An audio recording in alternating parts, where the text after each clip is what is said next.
Good morning, students. Now, today we'll continue our chapter 9, and the second topic is growth and development. But as you all know, that growth and development are the very important terms in physical education. Without systematic planning, the aim of physical education cannot be achieved. अगर आपकी planning systematic नहीं है, proper नहीं है, तो आपका जो physical education का पर्पस है वो सॉल्व नहीं होता है ना। तो we should have the knowledge of growth and development. उसके लिए हमको बहुत ज़रूरी है कि हम ग्रोथ और नॉलेज डेवलपमेंट का हमको नॉलेज हो कि क्या होता है ये, है ना। क्या डिफरेंस है ग्रोथ और डेवलपमेंट में, क्यों ग्रोथ और डेवलपमेंट इम्पॉर्टेंट है। Okay, so the knowledge of growth and development is necessary for parents also, है ना, not only for coaches and teachers. They both are very important for parents also. Parents can play an important role in the development of their children because they have maximum impact on their children. So the proper growth and development of a child, both teachers as well as coaches as well as parents must have the basic knowledge of growth and development. Growth and development का knowledge teachers, parents and coaches सबको proper होना चाहिए। Now first we talk about growth. Growth का क्या मतलब होता है, को आपकी बॉडी में या किसी भी फिजिकल ग्रोथ को, या जो फिजिकल चेंजेस होते हैं उसको हम ग्रोथ बोलते हैं, है ना। एज का बढ़ना, बॉडी में बॉडी का ग्रो करना, बॉडी के ऑर्गन्स का ग्रो करना, हाइट बढ़ना, हेल्थ में इंक्रीज होना, ये सारी चीज़ें जो होती हैं ये ग्रोथ के अंदर आती हैं। ग्रोथ एक फिजिकल चेंज है ना। See the definition of growth. The term growths denote a net increase in the size और mass of the tissue. It is largely attributed to multiplication of cells and increase in the intracellular substance. Okay? और develop, और हम ऐसा भी बोल सकते हैं कि जो ग्रोथ होती है वो मल्टीप्लिकेशन ऑफ सेल्स होता है, मल्टीप्लिकेशन ऑफ टिश्यूज़ होता है, हमारे ऑर्गन्स का डेवलपमेंट होता है ना, हमारी जो बॉडी ग्रो करती है, that is called growth. According to Crow and Crow in 1962, growth refers to a structural and physiological changes. जैसे ये आप देख रहे हो कि एक सीड, फिर एक प्लांट और एक ट्री, तो ये क्या है, ये एक फिजियोलॉजिकल चेंज है, तो this is called the growth. According to Hurlock, growth is change in size and proportion, disappearance of old features and acquisition of new ones. Now next we talk about the development. Development क्या होता है, आपका जो social development है, आपका mental development है, emotional development है, या ये इमोशनल और फिजिकल और मेंटल और सोशल जो ग्रोथ होती है, दैट इज़ ऑल्सो ये होता है आपका डेवलपमेंट, है ना। आपके बिहेवियर में क्या चेंजेस आ रहे हैं, आपकी साइकोलॉजी में क्या डिफरेंस आ रहा है, एक आपका ब्रेन कितना डेवलप हो रहा है ना, ये सारी चीज़ें डेवलपमेंट में आती है. Development is more than a concept, it can be observed, मतलब आपकी जो एनाटॉमी है उसमें क्या डिफरेंस आ रहा है, आपकी फिजियोलॉजिकल क्या चेंजेस हो रहे हैं और आपके बिहेवियरल क्या चेंजेस हो रहे हैं. इन तीनों टर्म्स में किसी भी की भी डेवलपमेंट को मेजर किया जाता है. However, constitute a most comprehensive index of developmental status and developmental potentials. Or it can be said that growth is used for physically and like height, weight, changes in quantitative aspects or include in the scope of growth. Yes, or we can say that growth is just getting bigger whereas development is improvement, है ना. Growth का मतलब केवल बढ़ना होता है और development का मतलब इम्प्रूव करना होता है. Growth can be explained as becoming bigger और लार्जर और having more importance, and growth is termed as a physical change, whereas development is said to be physical as well as social or psychological changes. Now we'll see the difference between growth and development. Growth can be measured, but development presents a multiple change in behaviour, efficiency and capability. तो growth जो होती है वो physical होती है, तो आप उसको मेजर कर सकते हो, लेकिन डेवलपमेंट आपका बिहेवियर, एफिशिएंसी और कैपेबिलिटी में इम्प्रूवमेंट होता है। तो मीन्स मेजर तो कर सकते हैं, but it is not a easy task and you can observe this. Okay, growth is a limited up to definite age. जैसे आपकी ग्रोथ हो रही है बॉडी की, तो वो एक एज के बाद ग्रोथ रुक जाएगी। ऐसा नहीं होगा कि आपकी हाइट पूरी लाइफ बढ़ती रहेगी, है ना। आपकी हाइट एक लिमिटेड टाइम पर आने के बाद या लिमिटेड एज के बाद रुक जाती है ना। और लेकिन जो डेवलपमेंट होता है वो लाइफ लॉन्ग प्रोसेस है। जैसे आपका जो ब्रेन का डेवलपमेंट है या आपका इमोशनल डेवलपमेंट है, जो भी डेवलपमेंट है ये आपका लाइफ लॉन्ग प्रोसेस है।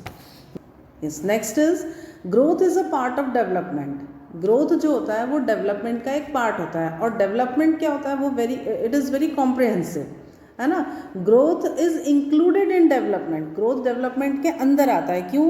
क्योंकि डेवलपमेंट का क्या मतलब होता है? डेवलपमेंट का मतलब होता है physical, mental, social and emotional development, और physical development is known as growth. Okay, growth is related to height, weight, shape and size of an individual. और डेवलपमेंट जो होता है वो हर चेंज, इंडिविजुअल के जितने भी चेंजेस होते हैं, किसी भी इंडिविजुअल के जो चेंजेस होते हैं इन चीज़ों से रिलेटेड, मतलब आपके जो मेंटल और इमोशनल जो चेंजेस होते हैं, that is called development.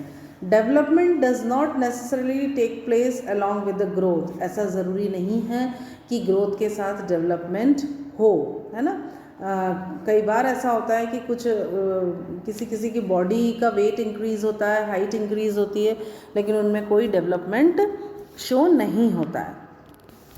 Development is not necessarily according to the growth. कई बार ऐसा भी देखा गया है कि फिजिकल ग्रोथ नहीं हो रही है ना, पर उनका मेंटल, सोशल और इमोशनल डेवलपमेंट हो रहा है। आपने देखा होगा ना कि बहुत से बच्चे छोटे रह जाते हैं, पर मेंटल, सोशल और इमोशनल डेवलपमेंट हो जाता है। So according to Plato, a sound mind is in a sound body. Okay, and growth is related to one aspect of personality, and its scope is limited, and development is related to all aspects of personality, and its scope is also very wide. जो growth होता है वो personality का एक ही aspect होता है और बहुत लिमिटेड होता है, लेकिन जो डेवलपमेंट होता है वो ओवरऑल सारे एस्पेक्ट से रिलेटेड रहता है, और इसका कोई लिमिटेशन नहीं होता है, इसका एरिया बहुत वाइड होता है। ठीक है, तो हमने देखा कि जो ग्रोथ और डेवलपमेंट है ये टोटली डिफरेंट है एक दूसरे से। ग्रोथ बहुत लिमिटेड है और डेवलपमेंट बहुत वाइडर है ना, मतलब बहुत ब्रॉड इसका फंक्शन है। और physical, intellectual, social and emotional aspects of human life are changes in size, proportion and features. All the above mentioned changes have qualitative and quantitative aspects. These two terms are generally used collectively. These are not poles apart. Now we understand that generally people used to say use growth and development as a synonyms, है ना, but there is a lot of difference between growth and development. अभी हमने जो भी पढ़ा उससे हमको समझ में आया कि ग्रोथ और डेवलपमेंट में क्या डिफरेंसेस है। Okay, now will see the developmental characteristics at different stages of development. Okay, and in that first one is infancy. What is the meaning of infancy? The stage from birth to the end of the second year of age. Means जब बच्चे का birth होता है तब से लेके जब बच्चा 2 इयर्स कंप्लीट करता है, वो जो पीरियड होता है दैट इज़ कॉल्ड इन्फेंसी। ये जो एक एज स्टेज होती है, ये ग्रास्पिंग पावर इनका जो होता है वो बहुत फास्ट होता है ना। छोटे बच्चों का आपने देखा होगा कि ग्रास्पिंग पावर बहुत फास्ट होता है, उनकी मेमोरी बहुत शार्प होती है, than thinking ability also increases, and to understand the languages clearly and speaks accordingly, है ना। Capability to know new words increases. She understands the simple conversation of adults. At this stage, the curiosity drives of the child also increases. They try to ask various questions and are easily satisfied by the answers of elder person, है ना. उनकी curiosity भी बहुत develop होती है, और ये भी एक चीज़ रहती है कि जब वो क्यूरियस होते हैं तो छोटी छोटी चीज़ों में वो सेटिस्फाई भी हो जाते हैं. जैसे क्यूरियसली वो कोई क्वेश्चन पूछते हैं आपसे, आप उनको जो भी एक्सप्लेन करते हो वो सेटिस्फाई भी हो जाते हैं, है ना. They are children are at, ये वाली जो स्टेज होती है बहुत इमोशनल स्टेज होती है ना. And they do not have their control over emotions. वो अपने इमोशंस को कंट्रोल नहीं कर पाते हैं ना. बहुत छोटी छोटी सी चीज़ों में वो दुखी हो जाते हैं, छोटी छोटी चीज़ों में खुश हो जाते हैं. जैसे आपने देखा ना, छोटे बच्चों को छोटी सी बात में खुश हो जाते हैं, छोटी सी बात में दुखी हो जाते हैं. और ये जो एज होती है ये कम्प्लीटली एक इमेजिनेटिव स्टेज होती है. इसमें इनकी जो दुनिया होती है वो इमेजिनेशंस में ही होती है पूरे टाइम, है ना. और दे लाइक टू लिसन और watch the fairy tale stories. उनको कहानियाँ सुनना अच्छा लगता है, और वॉक करना, रन करना, जंप करना, थ्रो करना, ये सारी चीज़ें उनको बहुत इंटरेस्टिंग लगती हैं. And social sentiments and emotions related to self-love become strong in them, and they do what they like and leave aside what they don't like. वो वही करना पसंद करते हैं जो उनको अच्छा लगता है, और वो बिल्कुल भी नहीं करते हैं जो उन्हें पसंद नहीं होता है. इसीलिए अपन बोलते हैं ना कि जो बचपन होता है वो सबसे सुंदर होता है. बच्चों के लिए उनकी जो दुनिया होती है वो उनके आसपास ही सिमटी हुई होती है ना. वो उनका जीवन बस वो खुद और उनके, वो जिनको प्यार करते हैं, वो जिनको पसंद करते हैं, जो उनको अच्छे लगते हैं, जो उनको अपने लगते हैं, बस उनका जीवन वहीं तक सीमित होता है. Okay, now the next stage is childhood. Infancy के बाद जो स्टेज आती है वो होती है चाइल्डहुड. ये कौन सी एज होती है? ये 3 ईयर्स का, मतलब बच्चों का जो 3rd ईयर जब स्टार्ट होता है तब से लेके जब 12 ईयर कंप्लीट होता है ना. तो ये जो ड्यूरेशन होता है दैट इज़ कॉल्ड चाइल्डहुड, है ना. And in this stage children spend most of their time in playing. इनको खेलना बहुत अच्छा लगता है. क्यों? क्योंकि इस समय पर क्या होता है कि मसल्स की और नर्वस सिस्टम की ग्रोथ होती है. तो जो न्यूरोमस्कुलर कोऑर्डिनेशन होता है उसकी वजह से बच्चे हाइपर एक्टिव होते हैं. उनको बहुत दौड़ना, भागना, मस्ती करना, ये सारी चीज़ें बहुत अच्छी लगती हैं. इनका कंसंट्रेशन पावर बहुत बढ़ जाता है ना. और किसी भी चीज़ को लंबे समय तक कंसंट्रेट कर सकते हैं ये. इनकी थिंकिंग एबिलिटी बहुत फास्ट हो जाती है. इनका मेमोरी, लॉजिक, थिंकिंग और डिसीजन मेकिंग पावर जो होता है वो बढ़ जाता है ना. Till the end of this stage they learn how to control their emotions.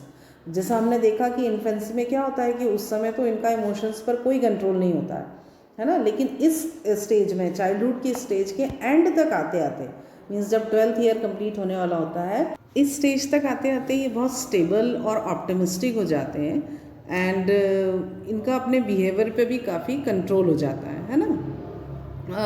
और बहुत ज़्यादा क्वेश्चंस पूछना इनका नेचर नहीं होता है इस एज में आके. During this stage social qualities develop in them very quickly, है ना. सोशली बहुत ग्रो करने लगते हैं ये. They like to play with children at their age.